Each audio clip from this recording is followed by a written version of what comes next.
Saya yakin Golkar akan dengan cermat, akan dengan teliti, akan dengan hati-hati, tidak sembrono dalam mendeklarasikan calon presiden dan wakil presiden. Syeda Ralun terkait pernyataan jangan sembrono usung Capres 2024, pengamat menilai ada kekhawatiran Anies Baswedan tidak lanjutkan proyek-proyek mercusuar Jokowi.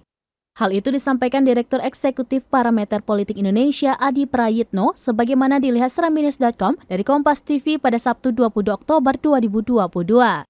Menurutnya, Anies merupakan sosok diametral atau terpisah dan punya portofolio berbeda dengan Jokowi saat ini.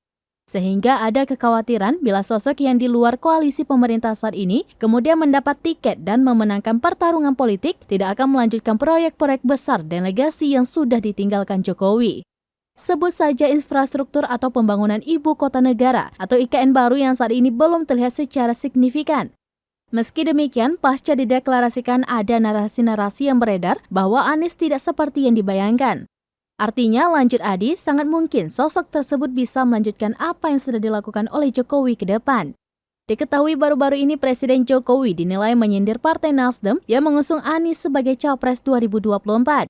Sindiran itu disampaikan saat memberikan sambutan peringatan Hari Ulang Tahun ke-58 Partai Golkar yang digelar di Jakarta International Expo Kemayoran pada Jumat 21 Oktober 2022.